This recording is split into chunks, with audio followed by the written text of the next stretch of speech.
man dials 911. His voice is shaky, controlled, almost rehearsed. He says his wife has been shot. He says an intruder broke in. He says he fought back. He says he barely made it out alive. Police arrived to a quiet house. No signs of forced entry. No shattered doors.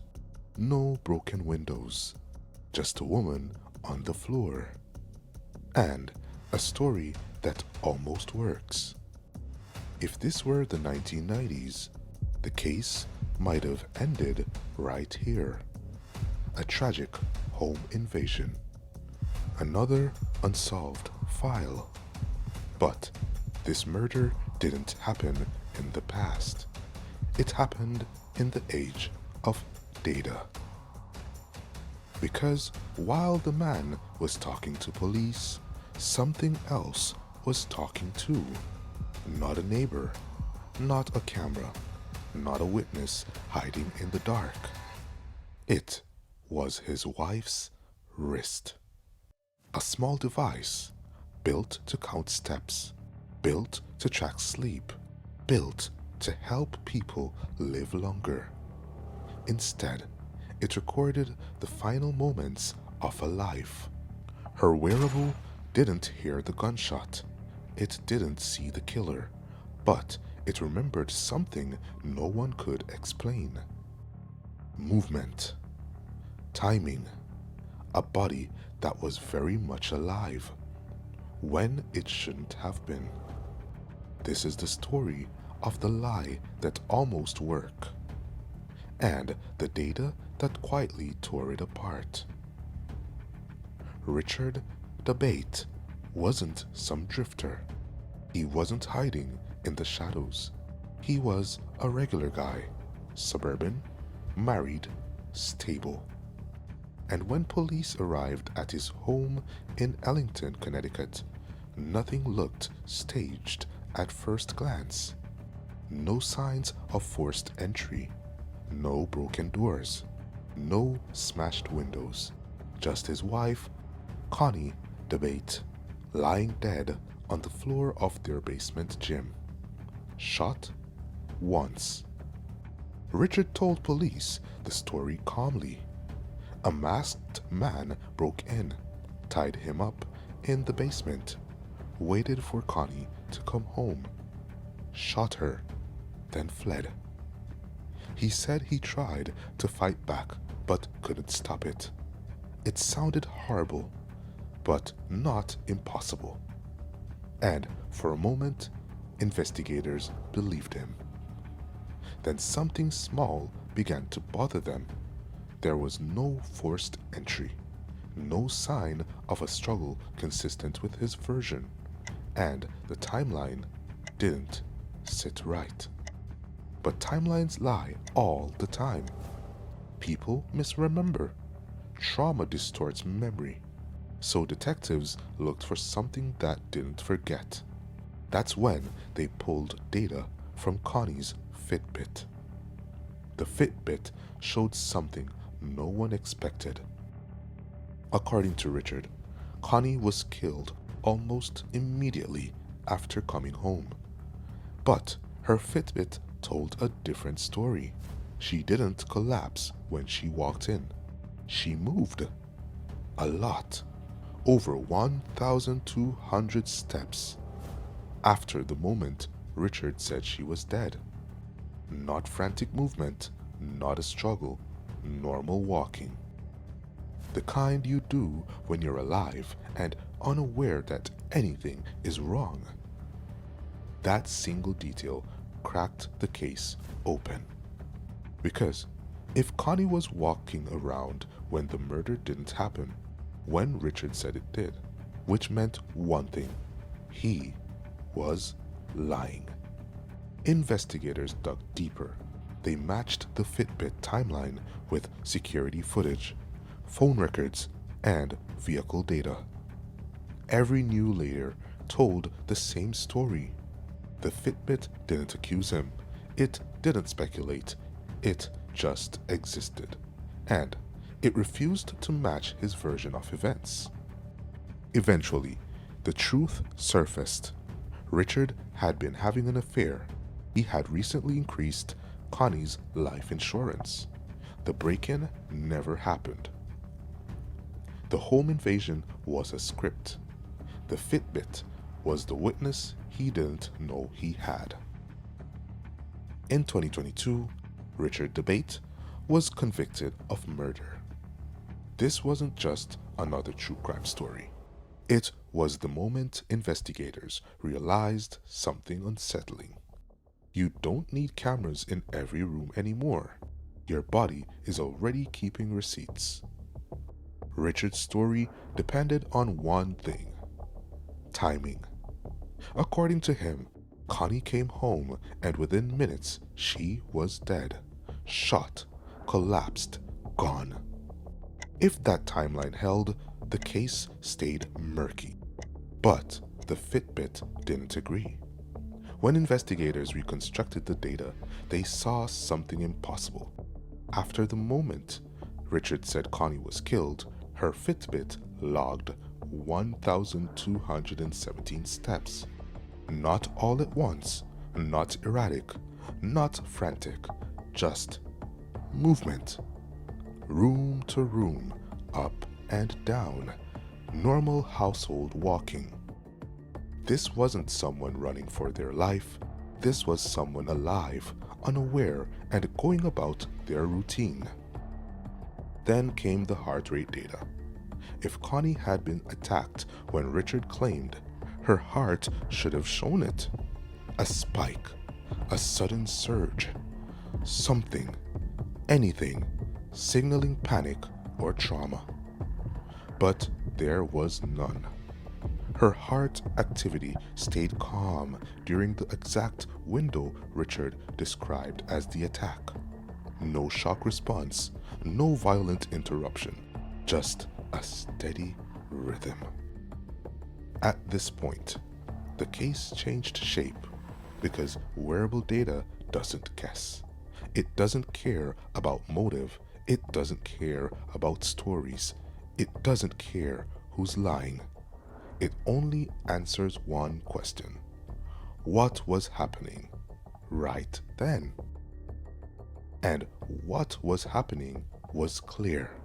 Connie DeBate was alive. She was walking. She was moving normally. Long after Richard said she was already dead. There was no way to explain that without rewriting the entire story. The timeline collapsed, not gradually, not piece by piece, all at once. Because once the time of death was wrong, everything else became suspect. The intruder, the struggle, the escape, all of it. This is where wearable data becomes dangerous. Not because it accuses, not because it leaves no room to improvise. You can adjust a story, you can change your words, but you can't go back and stop your body from being alive.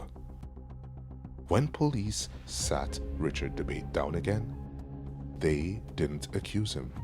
They didn't raise their voices. They didn't threaten him. They just showed him the data. And that's when the story started to move. At first, the changes were small. Details shifted. Timings softened. Certainty faded.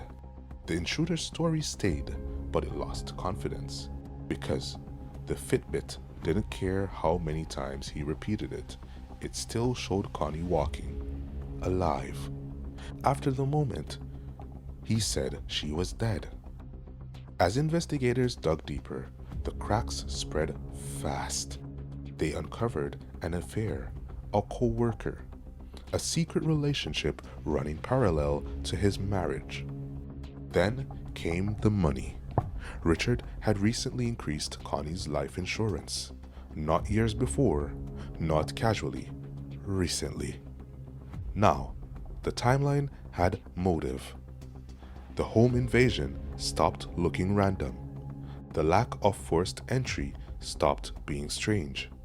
The basement gym stopped looking like a crime scene and started looking like a setup.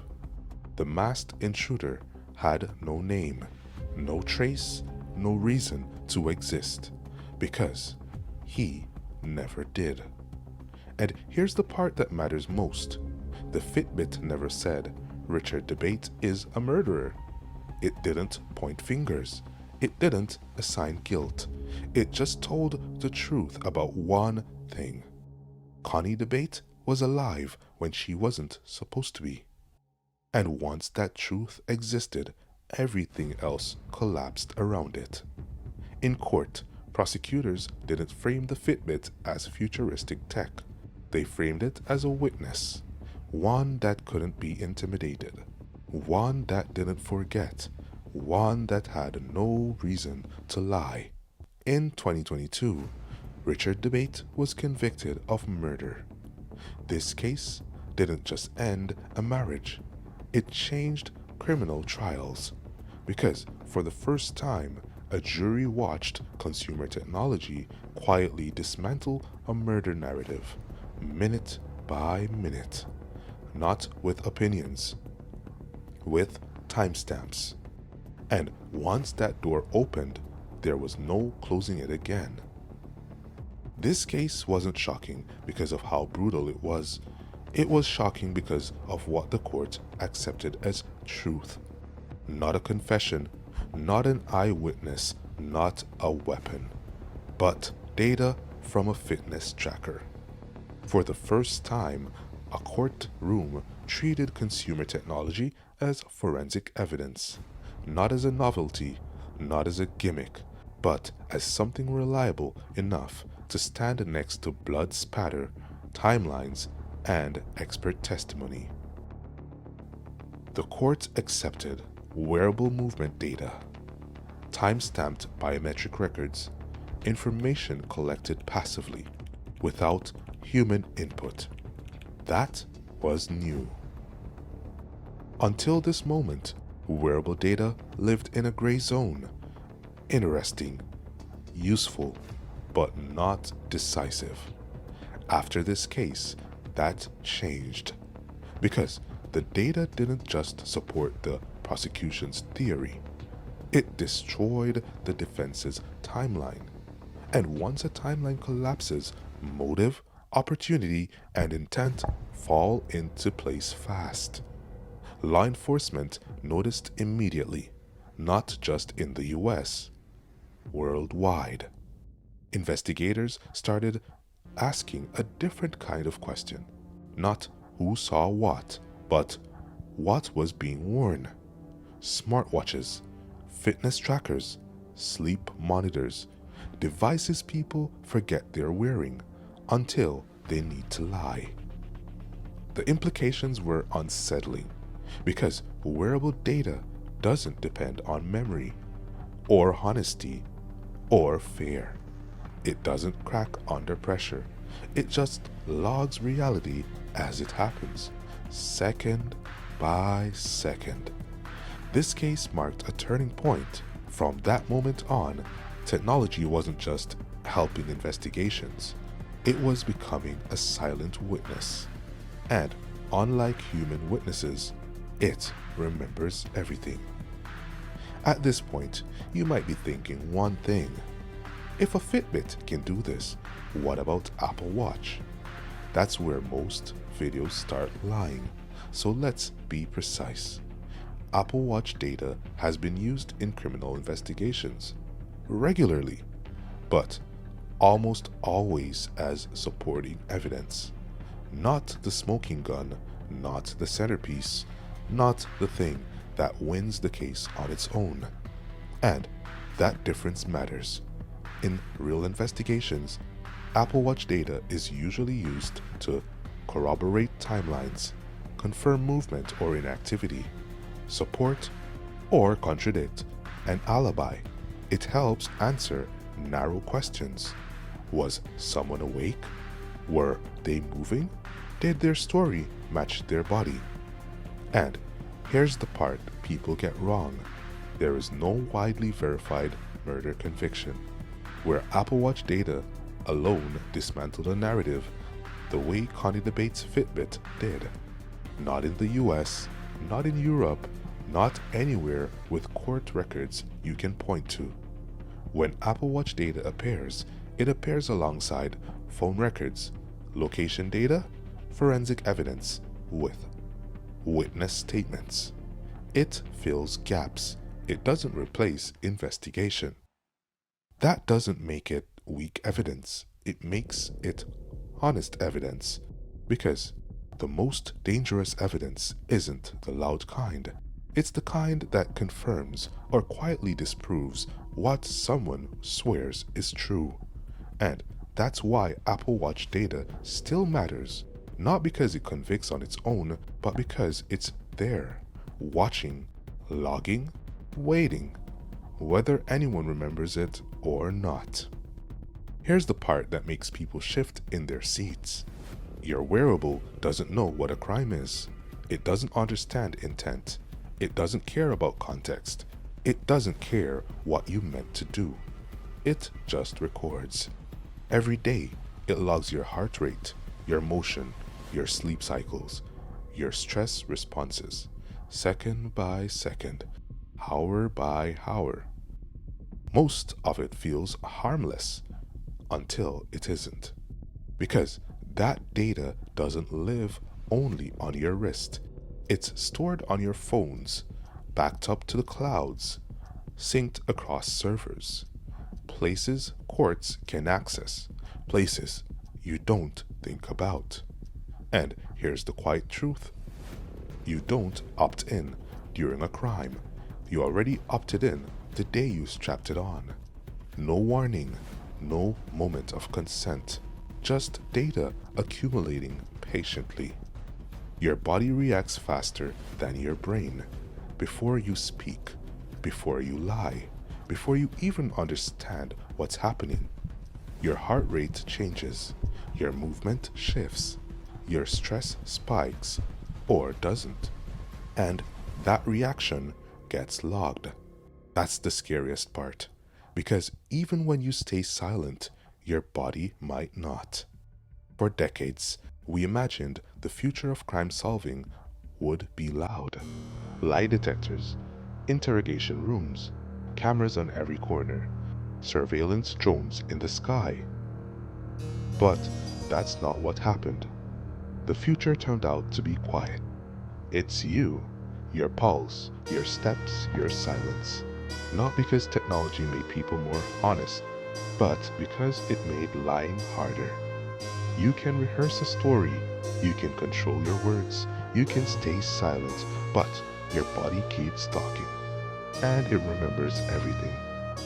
With that said, thanks for watching, and until next time, don't forget to hit the like button and subscribe to my channel for more videos. Also, feel free to hype this video up.